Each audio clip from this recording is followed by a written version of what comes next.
Shalom saudara yang terkasih dalam Tuhan. Senang kembali kita akan bertemu bersama-sama. Mari sebelum kita akan mendengarkan firman Tuhan, kita akan bersama-sama menyanyikan sebuah lagu yang berkata bahwa Tuhan, ku mau menyenangkanmu. Biarlah ini menjadi kerinduan kita benar-benar, supaya hidup kita semakin hari semakin menyenangkan hati Tuhan. Kita mendengar firman dan kita menjadi pelaku firman. Mendengar firman dan menjadi pelaku firman, semakin hari semakin menyenangkan hati Tuhan. Kita pujikan pujian ini. Tuhan, ku mau menyenangkan-Mu. Tuhan, bentuklah hati ini jadi bejana untuk hormat-Mu. Cemerlang bagai emas murni. Tuhan, ku serahkan hatiku, semua ku berikan padamu. Kuduskan hingga tulus selalu, agar aku menyenangkan-Mu, menyenangkan-Mu, senangkan-Mu. Hanya itu kerinduanku, menyenangkan-Mu, senangkan hatimu. Hanya itu kerinduanku.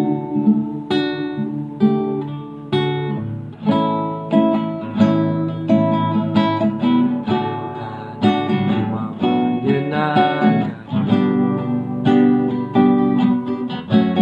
Tuhan, bentuklah hatiku jadi bejana untuk hormat-Mu.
besar, sungguh besar Kau yang kami perlukan, Kau yang kami ingin senangkan selalu.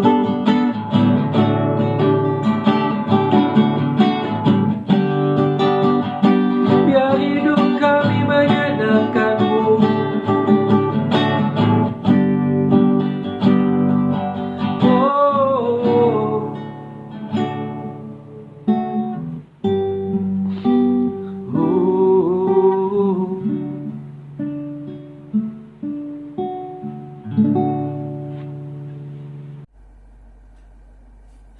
Shalom Bapak Ibu sidang jemaat yang dikasihi Tuhan. Mari sebelum kita belajar akan kebenaran firman, kita akan lebih dulu berdoa bersama-sama. Kita akan berdoa bersama-sama. Terima kasih Tuhan. Kami mohon pengurapan-Mu menyertai kami.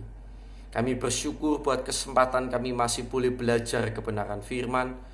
Kiranya Tuhan benar-benar akan menolong kami sehingga kami oleh kuat kuasa Roh Kudus kiranya mampu mengerti dan melakukan setiap kebenaran firman. Terima kasih Tuhan, kami mengucap syukur kepadamu, urapi hamba-Mu yang menyampaikan firman, maupun sidang jemaat-Mu yang mendengarkan pemberitaan firman. Terima kasih Tuhan, dalam nama Tuhan Yesus Kristus, haleluya, amin. Puji Tuhan.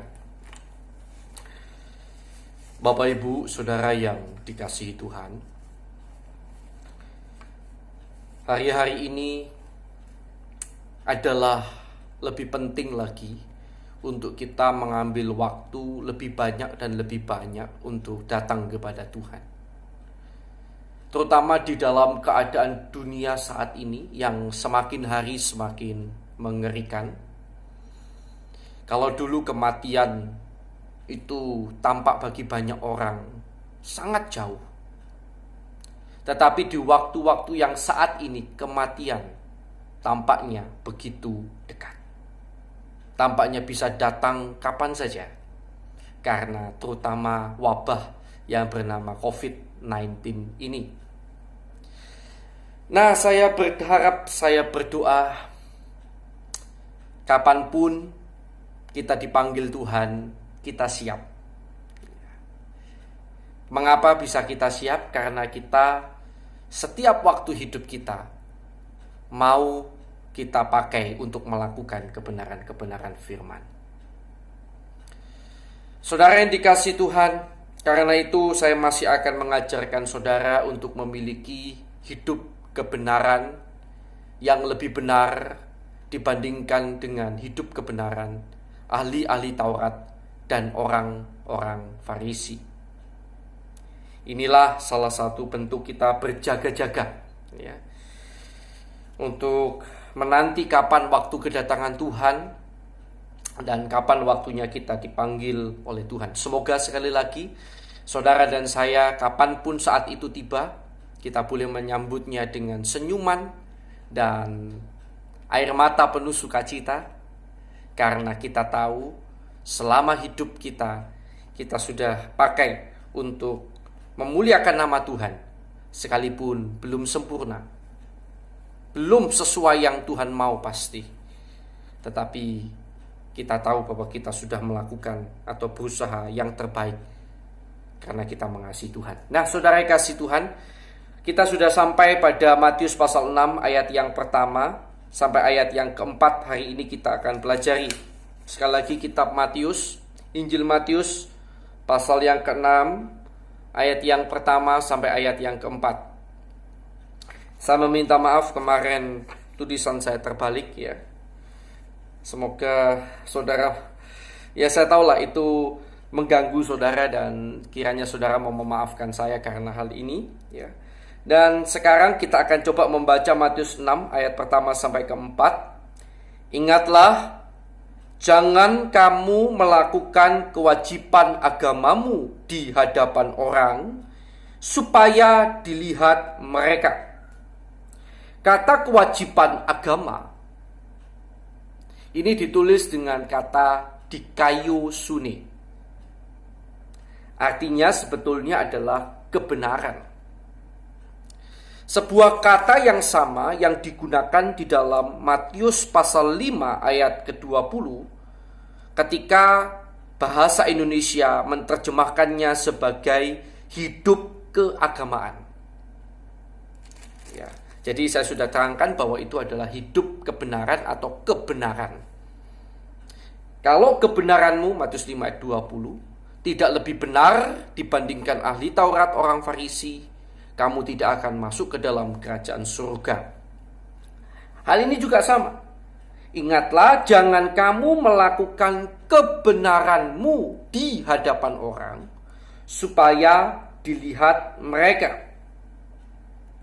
Karena jika demikian, kamu tidak beroleh upah dari Bapamu yang di surga. Jadi akibatnya apa?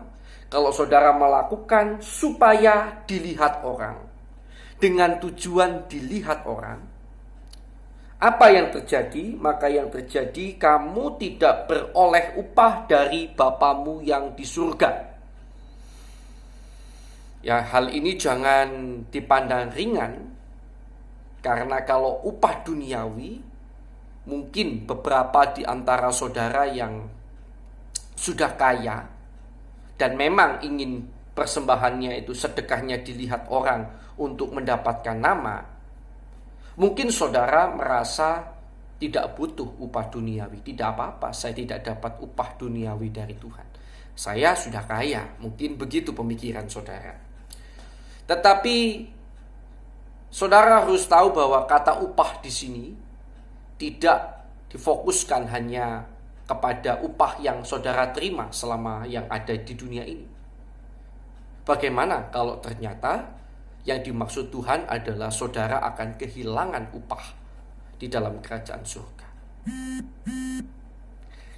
Hal itu sungguh sangat mengecewakan nantinya, karena yang di surga itu kekal selamanya loh saudara, ya. Nah, saudara yang kasih Tuhan, jadi ayat kedua, jadi apabila engkau memberi sedekah, janganlah engkau mencanangkan hal itu seperti yang dilakukan orang-orang munafik di rumah-rumah ibadat dan di lorong-lorong, supaya mereka dipuji orang.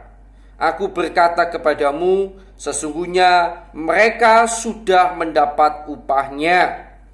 Kata mencanangkan hal itu dalam bahasa aslinya meniup trompet.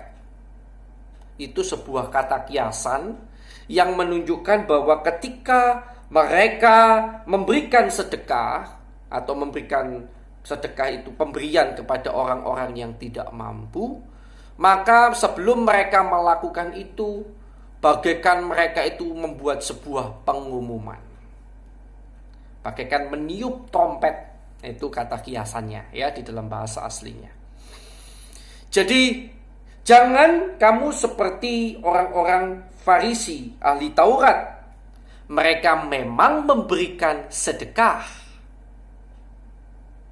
tetapi untuk dilihat orang, dan mereka berusaha sebanyak mungkin orang tahu apa yang mereka kerjakan. Itu dia. Dan dikatakan sesungguhnya mereka sudah mendapat upahnya. Artinya mereka tidak lagi mendapatkan upah dari Tuhan, tetapi mereka hanya mendapatkan upah yang duniawi, yaitu pujian yang dipuji orang, yaitu pujian dari orang-orang. Itulah upahnya. Sudah, dari Tuhan tidak dapat. Nah saudara, padahal nanti kalau kita lihat kata upah ketika kita memberikan sedekah ini, upahnya itu luar biasa. Kalau hanya sedekah saudara hanya untuk mendapatkan pujian, saudara kasih Tuhan, orang itu memuji kita di depan kita, di belakang bisa mengatai kita. Gak abadi pujian itu, sia-sia. Tetapi nanti kita lihat upah yang terlewatkan oleh orang-orang yang ingin dipuji ini, itu upah yang sangat luar biasa, yang terlewatkan karena mereka sudah mendapatkan upah, yaitu dipuji orang tadi. Tentu sayang sekali, bukan? Ya, nanti kita akan pelajari. Nah, saya akan lanjutkan dulu. Tetapi jika engkau memberi sedekah, janganlah diketahui tangan kirimu apa yang diperbuat tangan kananmu.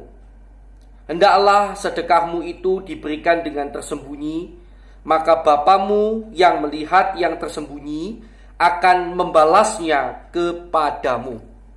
Bapak, Ibu, sidang jemaat yang dikasihi Tuhan, tentu bukan berarti ketika saudara memberikan persembahan, saudara bingung menutupi tangan kiri saudara. Bukan, ini adalah sebuah kata kiasan, kata ungkapan.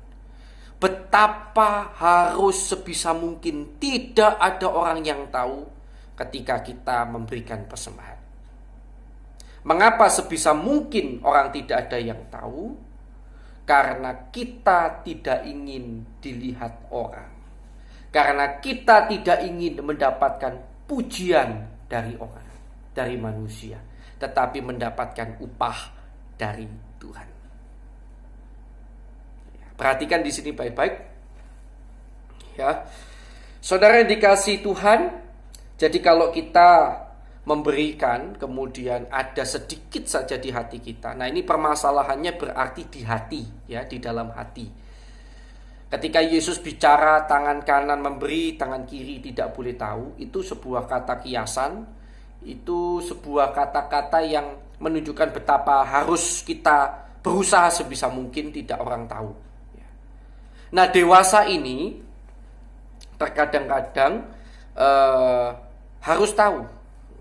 Harus tahu kadang karena mau nggak mau kita bikin sebuah sistem yang transparan. Nah, bagaimana itu, Pak? Saya memberikan persembahan tapi kan jadi orang tahu karena di sistemnya itu secara transparan tertulis nama saya.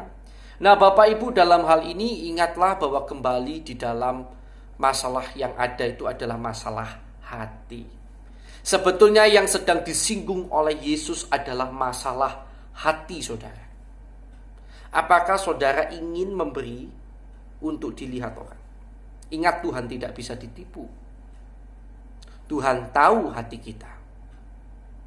Maka itu jangan heran kalau kita tidak mengerti bahwa yang dimaksudkan Yesus adalah masalah hati yang terutama. Kita akan bingung antara membandingkan ayat ini, yaitu persembahan itu tidak boleh sebisa mungkin orang tidak boleh tahu. Kita kalau membandingkan dengan Matius 5 ayat 16 kita bingung, ya.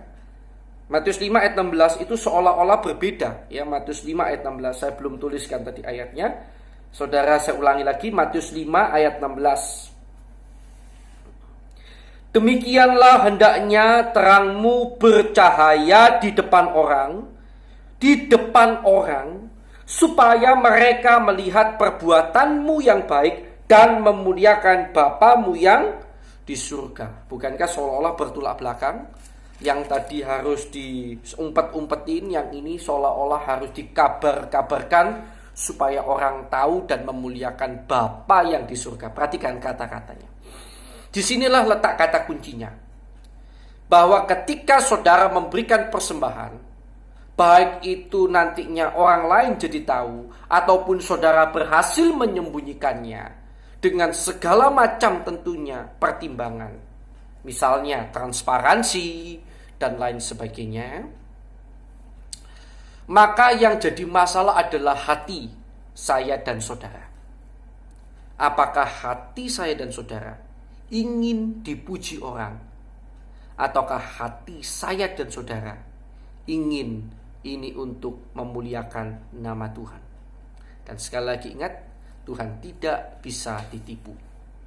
Sedikit saja ada di hati saudara keinginan untuk dipuji orang lewat menampilkan persembahan itu, ada sedikit saja, maka pada detik itu hilang upahmu. Mungkin bagi saudara sekali lagi yang kaya-kaya, saudara merasa nggak apa-apa. Bagi saya nama baik, bagi saya terkenal itu lebih penting daripada kekayaan. Mengapa? Karena saya sudah cukup kaya.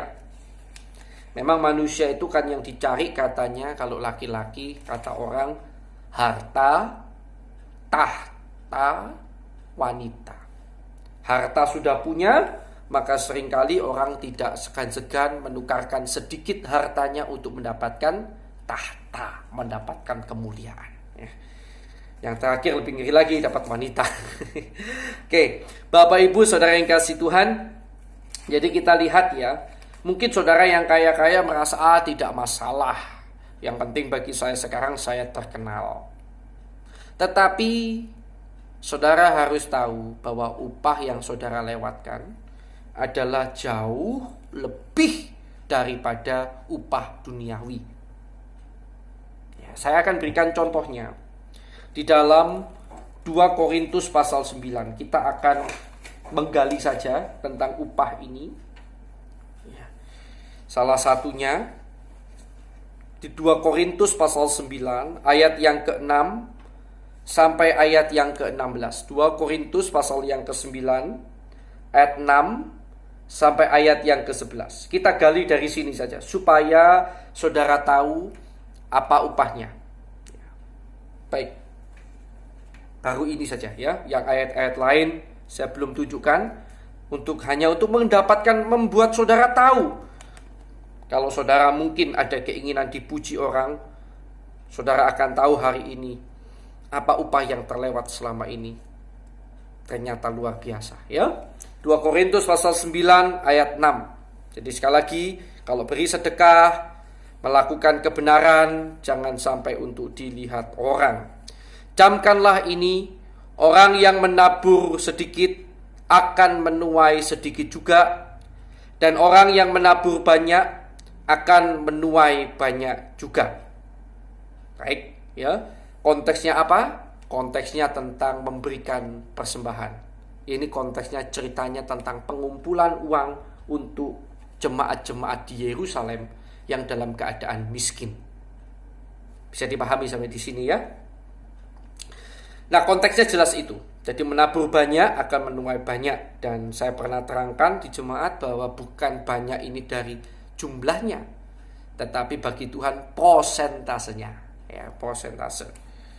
Kalau saudara punya uang 1 juta, saudara memberikan 100.000, itu prosentasenya 10%. Itu lebih besar daripada orang yang punya uang 1 triliun misalnya. Besar sekali ya.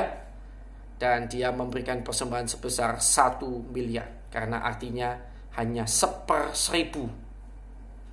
Ya besar, secara angka 1 miliar itu besar. Tetapi secara persentase lebih kecil dibandingkan tadi yang 1 juta memberikan 100.000. Nah, inilah yang dimaksud kata menuai banyak akan menabur banyak itu ya.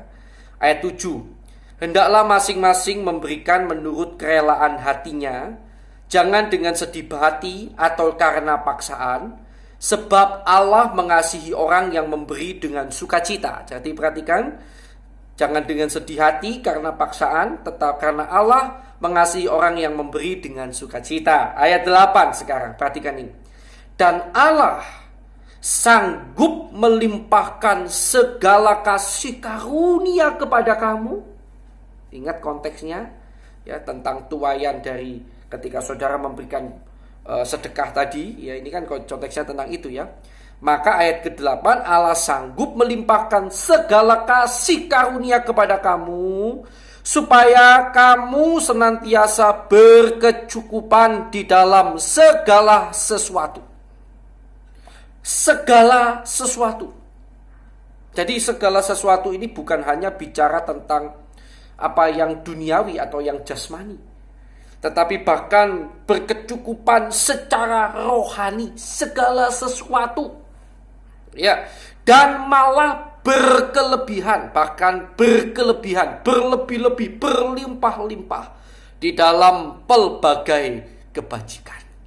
Ya, saudara akan dibuat Tuhan semakin mampu berbuat baik. Seperti ada tertulis, Ia membagi-bagikan, Ia memberikan kepada orang miskin, kebenarannya tetap untuk selama-lamanya.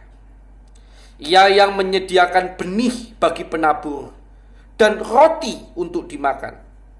Ia juga yang akan menyediakan benih bagi kamu dan melipat gandakannya dan menumbuhkan, perhatikan, buah-buah kebenaranmu. Haleluya.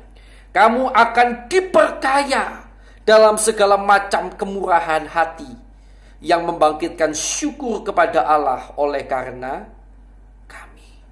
Haleluya. Saudara, saya mau katakan kepada saudara bahwa upah yang terlewat oleh orang-orang yang memberikan sedekah supaya dilihat orang, itu adalah upah yang jauh lebih berharga daripada hanya upah duniawi. Karena dikatakan bukan hanya kasih karunia dalam segala sesuatu, bukan hanya dalam hal kekayaan. Tuhan itu akan mencukupkan kau di dalam segala sesuatu. Bahkan membuat engkau berkelimpahan dalam pelbagai kebajikan. Hidup saudara akan diperbuat menjadi orang yang penuh buah-buah kebenaran. Wow! Artinya hidup saudara akan diubahkan. Hidup saudara akan menjadi orang yang semakin baik. Hidup saudara akan dituntun menjadi orang-orang yang semakin menyenangkan hati Tuhan.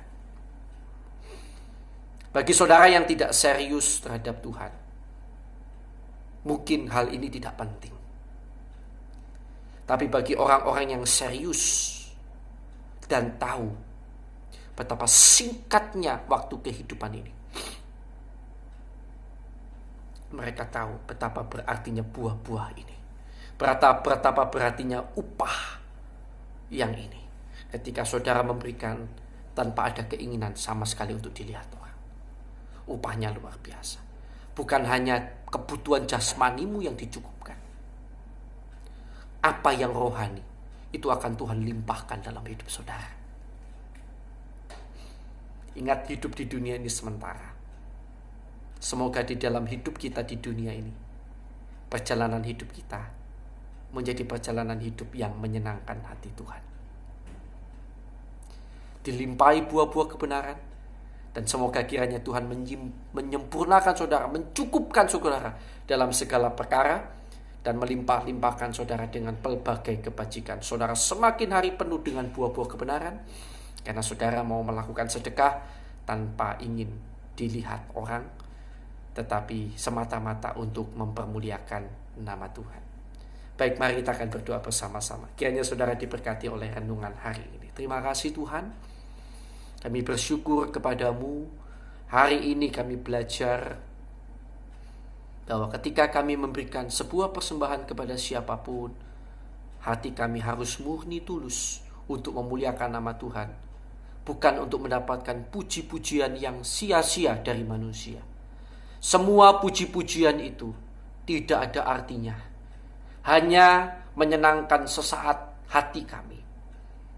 Dan tidak ada gunanya kami mencari hal itu, karena tidak akan long lasting atau bertahan lama. Tetapi hari ini kami tahu Tuhan, bahwa Tuhan menyediakan upah yang jauh lebih berarti daripada segala puji-pujian itu. Karena upah itu bukan hanya mencukupkan kebutuhan-kebutuhan hidup jasmani kami, tapi kehidupan rohani kami pun dalam perhatian Tuhan. Sungguh itu sesuatu yang penting. Dan biarlah mata hati kami terbuka untuk kami mengerti hal ini dan serius menghadapi hal ini, untuk menginginkan hal ini, menghadapi waktu kedatangan Tuhan yang mendekat. Biarlah kami siap menyambut kedatangan Tuhan. Kami siap kapanpun Tuhan panggil. Biarlah karena hati kami, karena hidup kami selama ini sudah kami gunakan untuk kemuliaan Tuhan. Berkati sidang jemaat semuanya. Kami juga berdoa untuk anak Natalia yang sedang dalam pemulihan kesehatan. Tuhan jamah tolong sembuhkan, sempurnakan.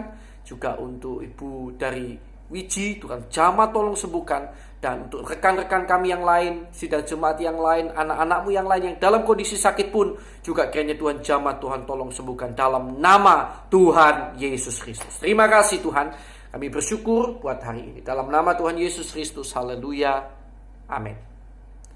Tuhan Yesus memberkati saudara.